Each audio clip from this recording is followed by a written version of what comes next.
Olá, minha amiga, meu amigo, hora do nosso encontro.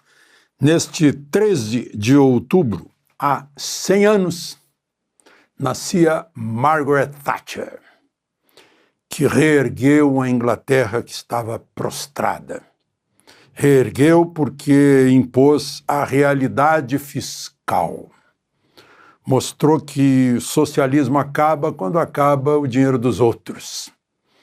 E reergueu a Inglaterra. A Inglaterra voltou a ter o seu orgulho. Ganhou uma guerra com a Argentina a 10 mil quilômetros de distância, entrando numa ilha que era defendida pela Força Aérea do continente. Conseguiu. Marinha de Nelson fez isso. Margaret Thatcher, com o Papa João Paulo II e Ronald Reagan, acabaram com a União Soviética. Impuseram à União Soviética tais ônus que ela se desintegrou. Não tinha como se manter. Hoje a Inglaterra abriu-se para uma imigração desenfreada e hoje há duas correntes dos alienígenas, a cultura alienígena e a cultura, para usar um termo aqui do Brasil, a cultura dos povos originários, dos nativos. Né? Bom, e hoje também, em 13 de outubro de 1982, começou o enchimento da represa de Itaipu. A barragem ficou pronta e começou o enchimento, que acabou com o Salto das Sete Quedas, ou Guaíra. Eu fui me despedir dele 2 anos antes, na companhia do meu amigo Ibrahim Abud Neto, que é muito conhecido naquela região lá do Paraná. Quando eu trabalhava na Argentina, pelo Jornal do Brasil, o ultranacionalista almirante Isaac Rojas dizia que a água de Itaipu ia inundar Buenos Aires em caso de guerra, que o Brasil ia abrir a represa para inundar Buenos Aires. Bom, lembre-se de se inscrever e ao final de deixar o gostei ou não gostei. Vamos à conversa de hoje.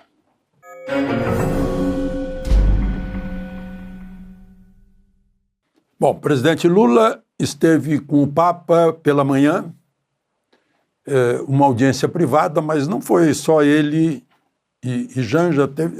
Eu vi a foto do Vaticano, tem lá umas 12 pessoas acompanhando, inclusive o ministro de Relações Exteriores.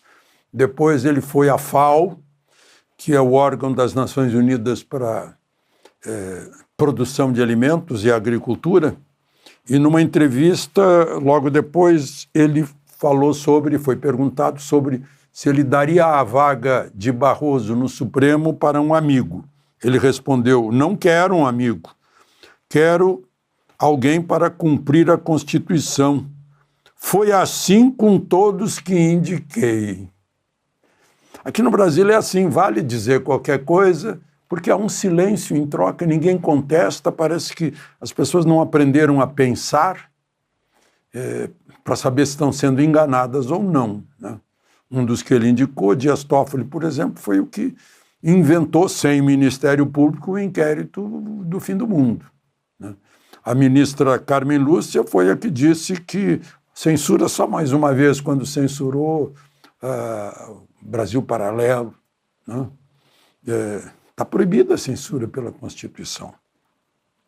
Ele também nomeou Lewandowski, Dino, o advogado dele, Zanin. Será que não ficou amigo de Zanin? Estranho. E o Toffoli era advogado do PT também, né? Bom, mas mesmo tendo ido com o Papa, Lula ficou apagado diante do que Trump fez hoje. Trump foi o astro mundial deste dia. Lá no Knesset, que é o parlamento israelense, ele brilhou, falou por 1 hora, não foi sequer um discurso, foi uma conversa com os representantes de Israel. Ele, inclusive, se levantou para aplaudir um combatente que havia perdido as pernas e as mãos, né? Ele enfatizou que Gaza será desmilitarizada, ou seja, não vai haver soldados nem de Israel, nem de lugar nenhum em Gaza, e que o Hamas vai ser desarmado. Bom, é nisso que eu sou cético, porque o Hamas hoje circulava por ruas de Gaza, ruas e estradas de Gaza. O exército israelense, as forças de defesa de Israel, o IDF, né, fez um recuo, mas um recuo que era relativo, né, porque recuou, digamos, uns 40%.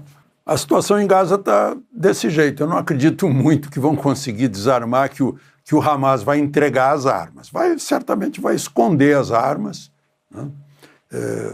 Acho difícil isso. Bom, mas o Hamas, enfim, entregou 20 reféns vivos, e eu não sei bem se conseguiu entregar os 28 mortos, entregou muitos que vão ter que ser identificados para ver se são realmente aquilo que se diz. Os 20 foram direto para o hospital, depois foram para as famílias, né?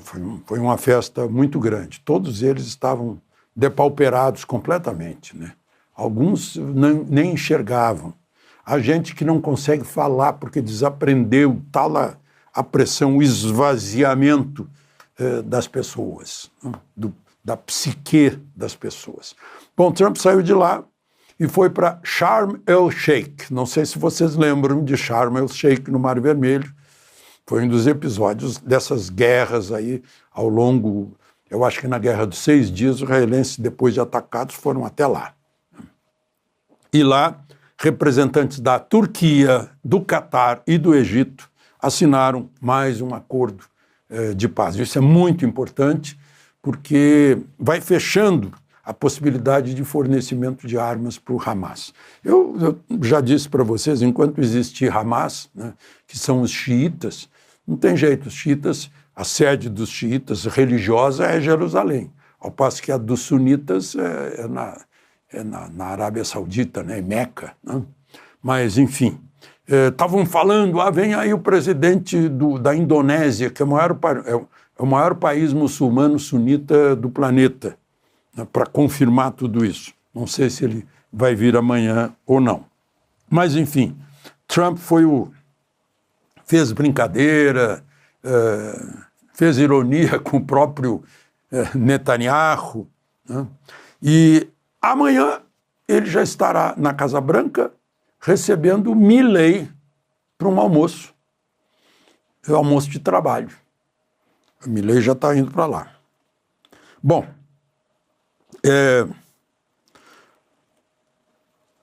olha só, foi mantida a prisão de Bolsonaro, que foi decretada num inquérito em que ele não está mais, né? Aquele inquérito de que ele estava protegendo o filho, que estava denunciando, como a Maria Corina fez nos Estados Unidos, né, o não cumprimento da Constituição no Brasil. Alegando fundado receio de fuga e para garantia da ordem pública e por causa do reiterado descumprimento das cautelares, foi mantida a preventiva decretada no inquérito em que ele não está, Bolsonaro. O inquérito era para apurar se ele ajudava o filho Eduardo em algo chamado, que também é suposto, né, que convenceu o governo dos Estados Unidos para aplicar a Magnitsky em Moraes. E é o Moraes é que decreta. Nunca se viu isso na história do direito. O próprio interessado, o próprio envolvido, a própria vítima, é o juiz, está desde sempre isso, já há muito tempo, né? E tudo aprovado pelo silêncio da mídia, o silêncio da opinião pública, né? Quem cala consente. Não? Bom, É de pasmar.